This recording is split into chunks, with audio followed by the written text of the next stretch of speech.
পাঞ্জাব প্রদেশের অমৃতসর ব্রিটিশ শাসনাধীন ভারতবর্ষের এক মর্মান্তিক ঘটনার সাক্ষী। 13 এপ্রিল ভারতবর্ষ তথা মানব সভ্যতার ইতিহাসে ঘটা এক নিষ্ঠুর এবং নির্লজ্জজনক ঘটনা, তারই নাম জালিয়ানওয়ালাবাগ।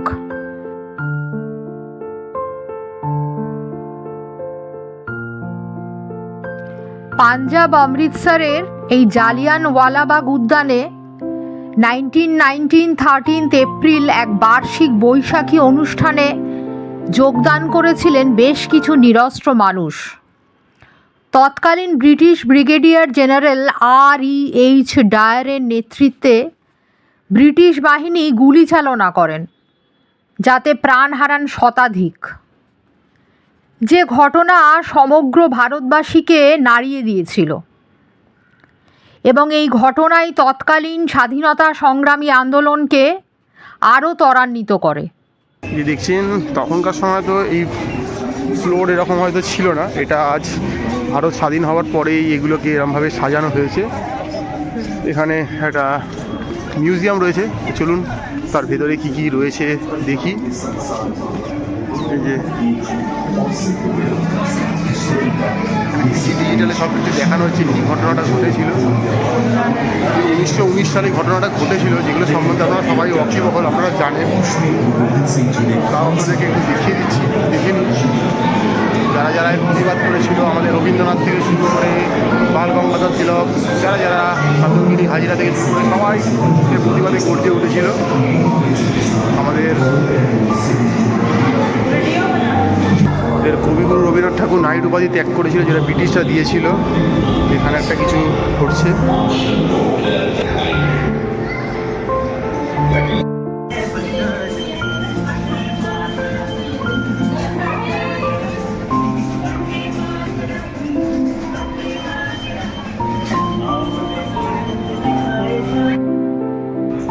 দেখতে পাচ্ছেন এই সেই বিখ্যাত গার্ডেন। তখন হয়তো এরকম ব্যবস্থাপনা তো ছিল না, এটা পুরোটা একটা ফাঁকা ময়দান ছিল, যেখানে পাঞ্জাবের অধিবাসীরা সব ঢুকেছিলেন এবং গেট বন্ধ করে দেওয়ার পরে ইংরেজদের আদেশে গুলি চালিয়ে তাদেরকে হাজিরা করে মেরে ফেলা। এখানে দেখতে পাচ্ছেন সন্ধেবেলায় লাইট অ্যান্ড সাউন্ড শো হয়, তার জন্য আলাদা রকমের ব্যবস্থাপনা তৈরি করা হয়েছে।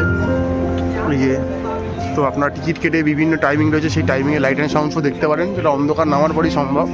তো তার আগে এদিকে যা যা রয়েছে আপনাদেরকে একটু ঘুরিয়ে দেখিয়ে দিচ্ছি।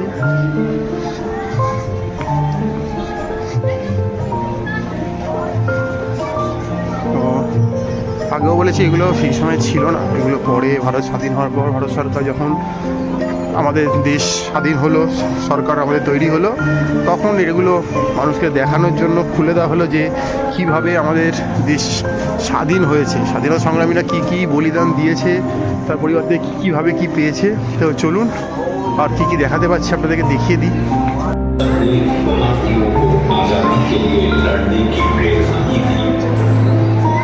राष्ट्रवाद की भावना हरमोना के बजाय और अधिक सुदृढ़ हुई और पंजाब और भी ताकत से आंदोलन पर उतराया।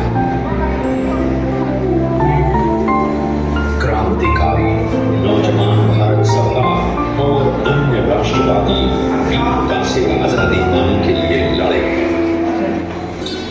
भारतीय तिरंगा 15 अगस्त 1947 को दिल्ली में কীভাবে ঘটনাটা ঘটেছিল তার প্রতিক্রিয়া যেখানে ফুটিয়ে তোলা হয়েছে। যে ইংরেজ সেনারা এরম পুরোপুরি বন্ধ দরজার ভিতর থেকে গুলি চালিয়েছিল নির্বিচারে এবং সারা ভারতবাসীরা মারা গেছিল। তো সেটা এখানে তুলে ধরা হয়েছে, দেখতে পাচ্ছেন প্রতিকৃতির স্বরূপ।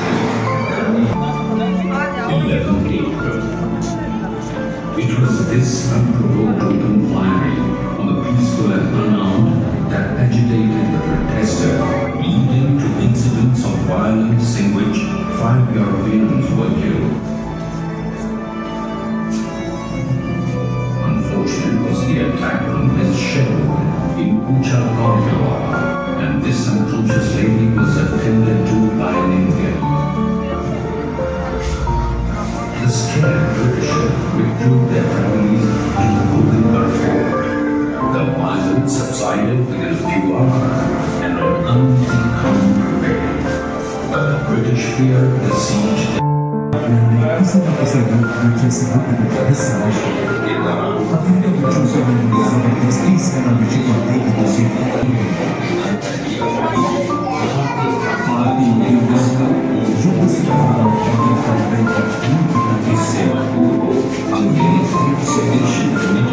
के अंदर कानून ले आए और इससे अधिक उनसे उम्मीद भी क्या थी, क्योंकि वो गैर न्यायिक हथकंडों को कानून का नाम देने में माहिर थे।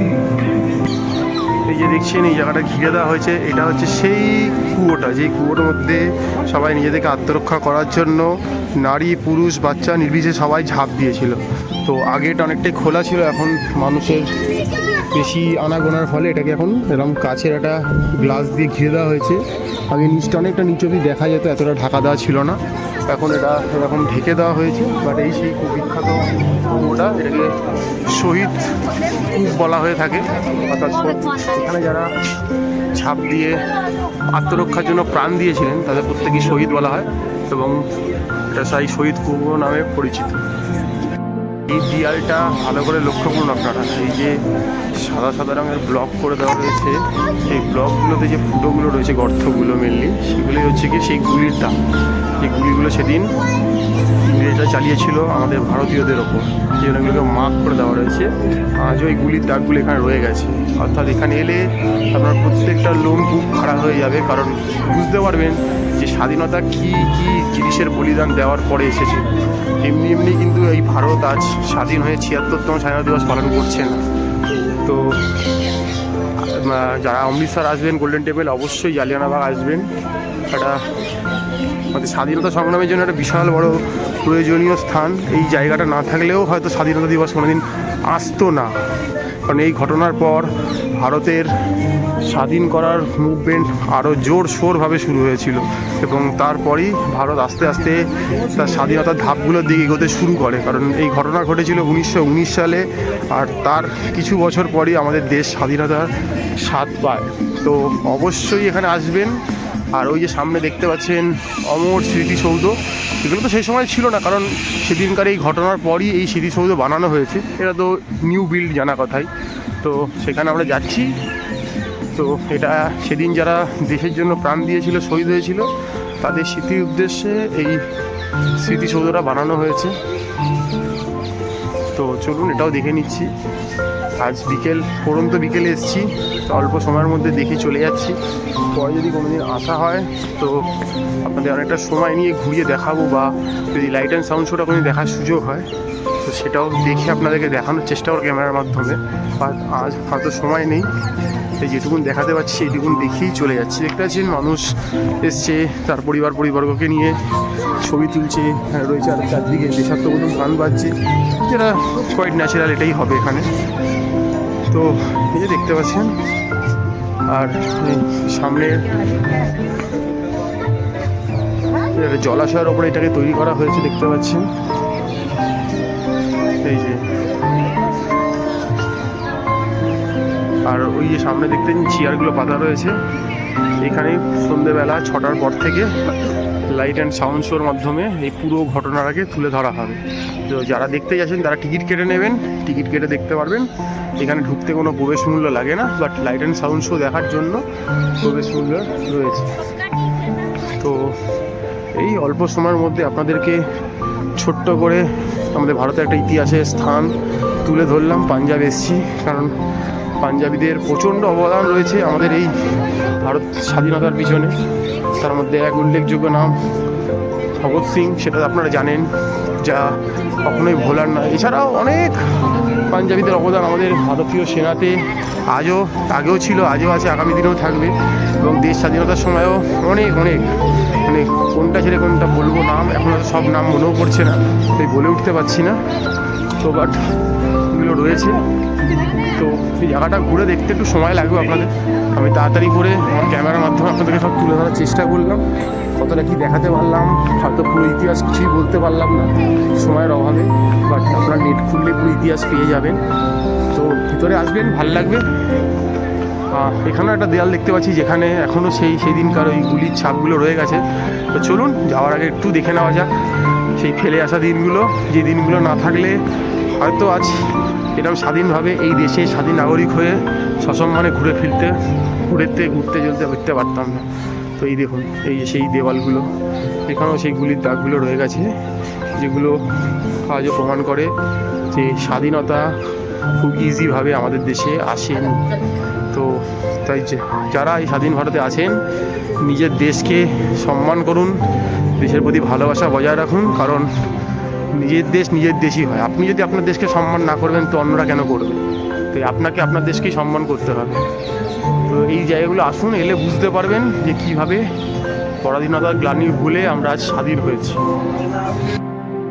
এই যে জালিয়ানবাগের যে মাঠে দাঁড়িয়ে রয়েছি, শেষবার এখান থেকে বেরিয়ে যাওয়ার আগে একটাই কথা বলবো যে এখানকার এই অনেক পুরনো গাছ, এই দেওয়ালগুলো যেখানে গুলির দাগ লেগে রয়েছে, এই আকাশ বাতাস, আমাদের চন্দ্র সূর্য সব সাক্ষী রয়েছে 1919 সালে জালিয়ানবাগের মাঠে কি এক মর্মান্তিক দুর্ঘটনা বা ঘটনা ঘটেছিল, যা আজও আমাদের ইতিহাসের পাতায় জল করছে।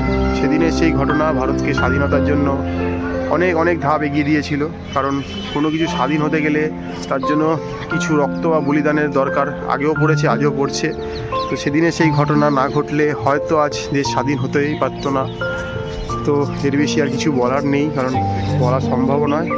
বাকিটা আপনারা ইতিহাসের পাতায় গিয়ে দেখে নেবেন। তো অবশ্যই এখানে একটা ভারতের ইতিহাস রয়েছে। আর দিন যারা পাঞ্জাব আসছেন, অমৃতসর ঘুরবেন বলে ঠিক করছেন, তারা অবশ্যই এই স্বর্ণ মন্দিরের সামনে জালিয়ানবাগটা দেখবেন। আজ সময়ের অভাবে আর বেশি কিছু দেখাতে পারলাম না, বেরিয়ে যাচ্ছি। তো হাতে আর অল্প বিস্তরই সময় রয়েছে আমাদের, তো দেখছি আগামীতে আর আপনাদের কী দেখাতে পারি।